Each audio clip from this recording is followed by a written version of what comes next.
Yeah, and then main event, Amanda Serrano, Erika Cruz. That was I don't even know how to describe it. It was all action. She gets cut from a headbutt, and I said it last week. I was like, oh my gosh, there was blood everywhere. I said it last week. I'll say first, I thought it was closer than the scorecards indicated. I did too. What you had? I had 7-3. I thought maybe 6-4. I was probably in the ballpark there. 6-4, 7-3, 6-4, yeah. somewhere around there.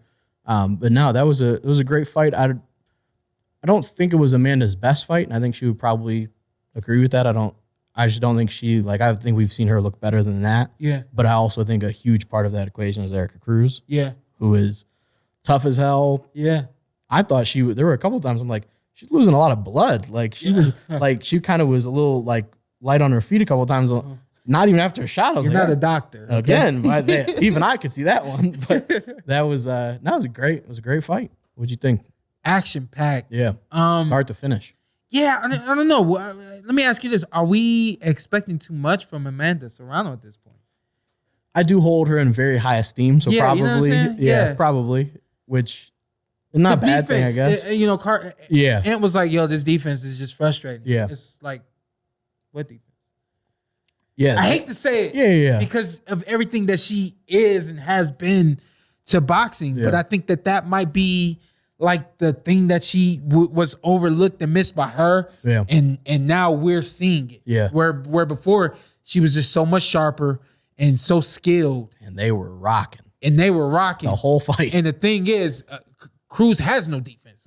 Neither of them. It was they were just like, hey, this is all offense. Let's make it happen. And again, like maybe because she was just on such a high level, Amanda, that it was overlooked, but definitely her last 3 fights. Yeah. This is now probably the 4th fight that we've seen that we're like, where's that offense and that defense? I think the commentary was maybe a little unfair to Cruz. They didn't seem to give her as much credit as I was giving her. Yeah. But obviously that's how it goes. That's how it goes. Yeah. I thought it was a great fight. I certainly came away impressed.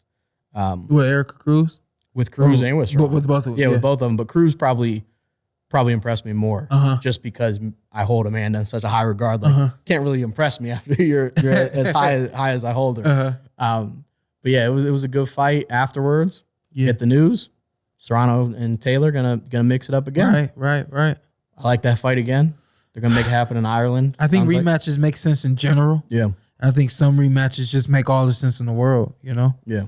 Let's rewind just a little bit to Tony Harrison. And we talked last week about him getting in the ring with Tim Tszyu. Mm-hmm. And if he were to win with Tim Tszyu, we get a 3rd fight with him and Charlo. I mean, we got a trilogy here. Still 1-1. I personally feel like the second fight basically answers the questions that we may have for the 3rd fight. But with some fights and with some fighters, a rematch or a trilogy fight makes sense. I think for those 2 guys, the rematch makes sense. The trilogy makes sense. Yeah, it would be I think it's going to be a good matchup. That was one. So I actually think, not to compare the 2 fights, but with Mayer and Baumgartner, I heard less people think that fight went to one or the other. I think a lot of people, the majority, thought it was Alicia that won that. Taylor Serrano, I heard a lot split. It was like, no, she won. No, she won. It was very split. So I think rematching that one I don't makes remember even more how I scored that. Do you remember? Had Taylor narrowly. Yeah. I think you had Serrano. I think I had Serrano like by a round though. It was literally either a draw. Razor thing. Yeah, that one. It was Taylor by a round, Serrano by a round, or a draw. Like that one was unbelievably close. I give you another hard one for judges. Judges are trained to basically each round is a new fight. Yeah. And so you're not supposed to take what happened in round 2 into round 3. Yeah. And I think with that fight is super hard for sure to not do that. Yeah. You know? Yeah. We mentioned that before, where it's tough to, if there's such a lopsided round, you 100% are like, okay, well that round was lopsided, so they have a boost going into this one. Mm-hmm. So yeah, it's tough that way. Yeah. I think Taylor would win a rematch.